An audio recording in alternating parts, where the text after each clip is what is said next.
Durojaiye. Cause my hitters gon' die, don't die. The real hitters gon' shine, and my people gon' rise. Cause we're born to win, yeah. I ain't saying I not have the bill. I swear this thing is a real dog. I play fan off the cowards so they can't feel. The wife try to console me like it's coming, baby, chill. She don't understand.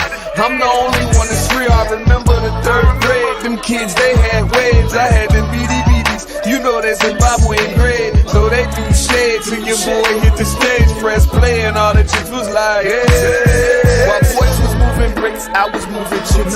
If she gave me calculus, gave her a mouthful of it. Heat rose to this thing, boy, I bet on myself. Grand Rising, everyone. Welcome to the Day with Trae. I'm your host, Trae Holiday, and I want to welcome you to a terrific Tuesday. And yes, I'm in the same outfit because I told you I wanted to really make sure that we give the residency their time this week, and I'm excited because I have Durojaiye here, and he's going to be telling me all about his, contribution to the residency, how the residency is pouring to his young artistry. So I'm excited that he is here to continue this discussion with the great work the residency is doing. But of course, y'all, it is the top of the show, so it's a great time to tag and share the stream. That's right. Go ahead, participate, tag and share the stream with folks who you feel could benefit from a daily dose of dopeness right here on The Day with Trae. If you cannot watch our TV show, we do have you covered because you can listen to us anywhere you find your favorite podcast. Just search Converge Media Network and The Day with Trae. Y'all will find me on Google, Spotify, iTunes, SoundCloud, Apple Music, whichever is your favorite. Just go ahead and search for us. You'll find us there. Well, I'm really excited to continue this discussion, but before I get into it with Durojaiye, his name is Durojaiye Heru. So, he's coming with a bunch of power, and I'm excited to talk to him. I also want to just uplift the fact that one of the ways that we can all contribute is just by pouring into young people around us, whether that is young people in your family, your community, your neighborhood, your apartment complex. Doing some work in a volunteer capacity really isn't always as heavy as a lift as some may think. And what I'm really inspired by in terms of the work of the residency is that their intentionality to build up young, creative folks so that they feel that their creativity matters and that they can actually move it into a professional realm is so key and important. And this is something that I'm telling you, we all can find a way to do. Even if you're not connected to an organization like the residency, there are ways for you to just speak to young people, give young people the time of day to build up their confidence, to have that discussion, to dive a little deeper, to invite them to participate in certain things that you may be doing, whether that's like a gathering in the community or something more official. I promise you, by giving young people opportunities, you're really pouring into the next generation in ways that oftentimes are so impactful and meaningful.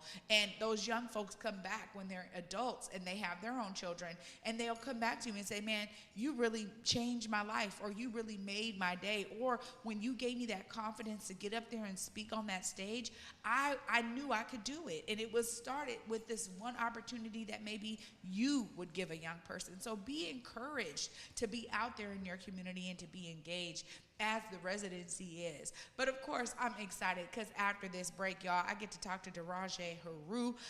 Durojaiye is going to be telling us all about his artistry and how the residency is pouring into him. Stay tuned after this short break, y'all. You're watching The Day with Trae. I have a dream. That's what Dr. King said. Have gives hope, doesn't it? Because the dream didn't die with Dr. King. It's still here as long as we're here, as long as they're here. This thing started with a dream, a vision, a little ambition, anticipating what was possible in the midst of improbable. How do we get our team through the South? We're going to talk about what happened here in 1964. This city was an ugly place to be. I need you on the battlefield, making sure that one day and one day soon, by the time they are our age, we can all say, "Child, all lives matter," and it be the truth. Our God is marching on. Glory, hallelujah. Glory, hallelujah. Glory, hallelujah. Glory, hallelujah. Hey guys, Lisa Gordon here. Look, I've been seeing your comments. You're trying to get those tickets for the HBCU Swingman Classic. So this is what I did. I am bringing 20 of my closest friends with me to pull up to the HBCU Swingman Classic over at T-Mobile Park, happening July 7th.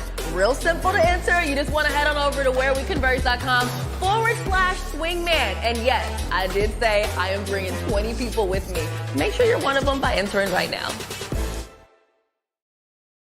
Big Tobacco thinks they know everything. They think they know you, your community, the places you go, the way that you spend your time. They think they got you all figured out, down to a formula, a calculation based off of numbers of what they think they know. Show them they're wrong. Learn more at theythinktheyknowyou.org. 1 in every 500 African Americans in the U.S. suffers from sickle cell disease. 1 in 3 African American blood donors is a match for patients with sickle cell. 1 appointment to donate blood with the American Red Cross can help save a life. Will you be that one? Visit redcrossblood.org/ourblood today to schedule an appointment at a location near you. Welcome back, everyone, to the Day with Trae. I'm your host, Trae Holiday. Joining me right now is Durojaiye Heru. What's up, Durojaiye? Nice to meet you, Trae. Yeah, great to have you here. Thank you for having me. Well, you know, yesterday I got the chance to really tap in with Alyssa King, and it's great because y'all all came through to the Black Media Matter Studios, and you're like, look, this is real easy for you. And so I was just talking to you about, it's experience, it's doing it over and over again. Right. But I want to hear from you. What made you say, I am an artist, and I want to hone in on my artistry? I would definitely say that the first thing that caught my eye when it came to art was simply sound design and how it made me feel. You know, I grew up watching a lot of shows and listening to a lot of old school music with my parents. So, you know, having that connection to music that really impacts my emotion is what made me want to dive deeper into it. And kind of explore what it could do for me. So, yeah. Wow, sound.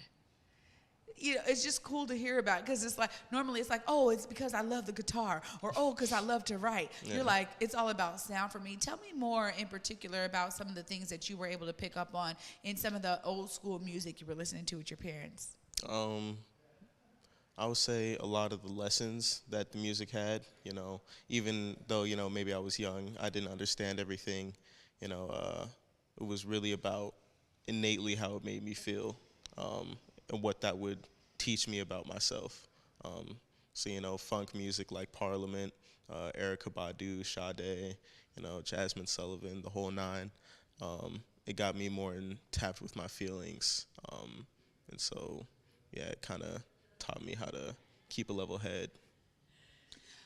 You know, music can do that, right? They say music soothes the soul. Mm-hmm. And honestly, I love hearing you as a young person talk about some of the older school music. And I love that when my kids start listening to old school stuff because I feel like music has changed a lot. But to know that you have that solid foundation about lyrics and the story behind the music is so important for young folks to be creating that kind of music. So when you are now at the residency, I want to hear more about your experience there. How is it really helping you to hone in on that talent and on that interest? I mean, shoot, the residency, it's a multifaceted, you know, nonprofit. It's a multifaceted program. You get to learn not only about, you know, the business side of things, but you get awesome mentors like Jace. You know, you get your Jaces, your Alyssas, your Amirs, all types of people. And then, of course, you have the peers that you learn from. So, you know, it's kind of like honing in on your sense of self and direction. And it's kind of giving you guidance in a way that helps you focus on what you really need to focus on, you know? Yeah. Well, also really diving into, again, the interest. Because, I mean, I think a lot of times, and you can tell me if I'm wrong, but young folks are like, look, school doesn't care about what I love or what I'm interested in. Yeah. You know, we've seen a lot of schools, particularly public schools, their funding gets cut for art, you know, and for those who find themselves very creative, it sometimes is difficult to navigate all of the, you know, mundane academics that you need to have, right? In order to graduate, you need those credits, right? But it's great to know that a program like the residency can kind of fill that void so that you can feel like now in this space, I get to focus on what I love. Tell me more about some of that and how maybe some of the other cohort members that you're with are experiencing that level of intentionality to focus in on your creativity. Well, I know when I was going through school, I had a very difficult time just in general dealing with the system of schooling. You know, of course, a lot of kids go through depression and all sorts of, you know, needing for this kind of social reform or social change. And music and creativity gives you space to express yourself, but also kind of resolve those issues. I think a lot of people, you know, young people who go through school and are creatives, even if they're not, they go to music as a source of reprieve, you know. So one of my friends, Calum, also known as K-Bread, he went to Garfield and he had a music program and the teacher was getting underpaid, you know, and the whole program pretty much got shut down. But then out of that, he came to the residency. So, you know, if that didn't happen, then the residency wouldn't have, you know, been able to be open to him. But, you know, it's just certain things like that that tell you the real importance of music in young folks' lives, especially in the Black community. And, you know, when it comes to the school to prison pipeline, you know, the whole rabbit hole. So. Oh, you're a young genius over here, Durojaiye, and I appreciate that you're bringing that perspective. I think so many young people sometimes feel that pigeonhole, right, of like, oh, man, you know, they want to put me in a box, and creatives just, that's the thing. I remember for myself as a young person, I was grateful that I still had the access to the creative structure that Garfield provided at the time. Mm-hmm. You know, a phenomenal mentor of mine, Justin Emeka, was able to really, you know, give us opportunities where we got to write our own pieces, go out and, you know, perform them. And that was something that I go to now, even as an adult. I'm like, that time was so anchoring to me. Since you've been a part of the residency, what are some of the highlights that you've been able to experience? Shoot. Definitely when we went to New Orleans, we got to perform at New Orleans for the Flip Festival. You know, different shows around Seattle, being able to perform there. I would say most of the highlights, though, come from the summer program, the summer intensive program. You get to meet a lot of cool people. You get to work on music.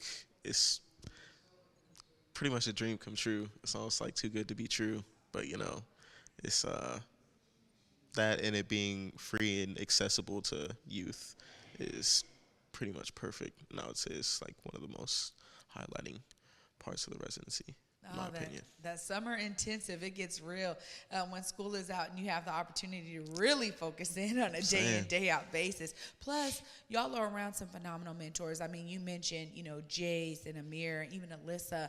I know other cohorts have been able to be like around Macklemore. Just the idea of not only the level of mentors you have, but also the professional equipment. I mean, y'all are working on the things that, you know, full-fledged producers, artists, you know, singers and rappers and everyone in between, they're using the same tools y'all are using. How does that feel for you as you're like learning all of these amazing dope tools? Definitely as like an artist, especially, you know, a young or a new artist, it kind of makes you feel very appreciated and very cared for. Makes you feel like you're being taken seriously. And then it also pushes you, if you don't feel like where you're at, it pushes you to get better and pushes you to prove to yourself how much you really want to work on music and how much you really want to, you know, be inside of this business and really work for it. Yeah, well, I appreciate that perspective because, sometimes how else can you get there if you're not exposed to these kinds of tools and opportunities? Before I let you go, I got to ask, what kind of music are you creating, Durojaiye? I mean, are you like somebody who's writing songs? Are you singing? Are you flowing? What are you doing up in the booth? For the most part, I'm a songwriter and producer. I do rap and sing, but yeah, practicing trumpet currently. I actually just released a new single and a beat tape, so been working on mostly my production game, trying to get like Jay Dilla's, people like that, the Erykah Badu's and things of that nature. But yeah, just working on mastering my craft right now. Right on, Durojaiye. We need more like you. We need more of you to have that Jay Dilla reference man in your back pocket. There's plenty of everyone knows he's a straight legend, when it comes to producing. Well, of course, I got to give you the opportunity to look right there in the camera. You just said you just released a new project. How can people tap in with your music and your artistry? How do they connect with you? Look right there. Let them know. You can tap in with me on Instagram at ges.uno. Just released a beat tape called Good Eats. It's out on Bandcamp. It's only $10 right now. It's about to be free in a month. But, tap in with that. My Twitter at Covet, C-O-V-E-T, Catcher. And, yeah, tap in with the residency and the summer intensive program.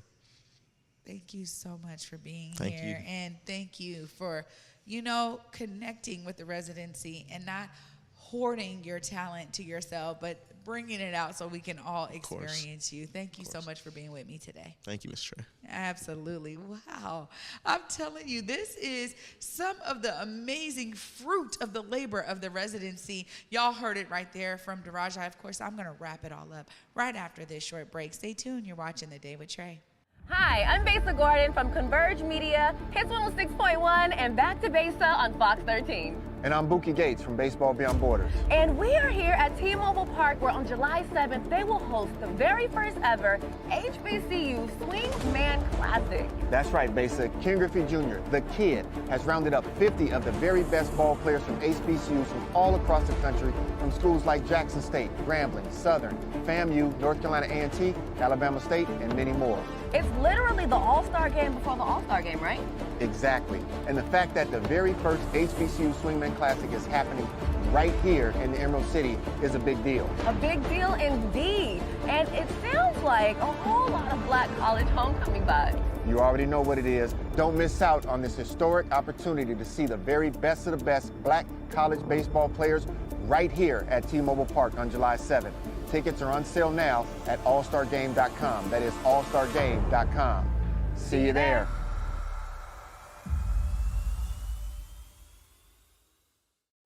Big Tobacco thinks they know everything. They think they know you, your community, the places you go, and the way that you spend your time. They think they got you all figured out, down to a formula, a calculation based off of numbers of what they think they know. Show them they're wrong. Learn more at theythinktheyknowyou.org. 1 in every 500 African Americans in the U.S. suffers from sickle cell disease. 1 in 3 African American blood donors is a match for patients with sickle cell. 1 appointment to donate blood with the American Red Cross can help save a life. Will you be that one? Visit redcrossblood.org/ourblood today to schedule an appointment at a location near you. COVID-19 hurt my income, my health, and my family. We were about to lose our home when we heard we might be eligible for homeowner assistance funds from the government. We called 1-877-894-HOME, and a housing counselor stepped in. They talked to our lender and saved our home. Because falling on hard times does not have to mean losing your home. Federal funding details at washingtonhaf.org. Welcome back, everyone, to the Day with Trae. I'm your host, Trae Holiday. I just had a phenomenal time connecting with Durojaiye, and I'm going to tell you, like, again, if you have an opportunity to tap in with youth, be inspired by what they do and what they bring and how they share their talent and their ability. You know, if we don't do that, we don't give them the open door to express themselves, and clearly the Residency is doing that with all of these amazing young artists.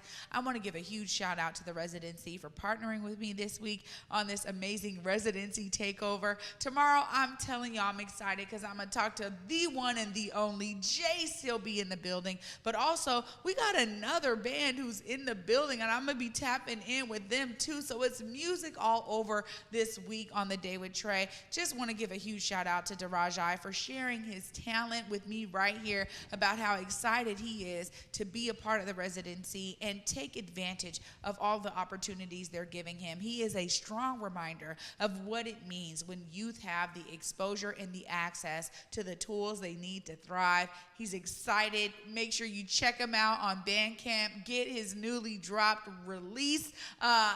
We got to support all of our young people so that they understand we believe in their talent, their treasure. We're excited for them, and that means that we have the opportunity to support, which is a major way for us to see ourselves as a part of the solution, y'all. Be inspired by what he shared, and also be inspired to connect, engage, tap in, buy his project, support this young man in his artistry, because that's a whole other way to see yourself as a part of the solution.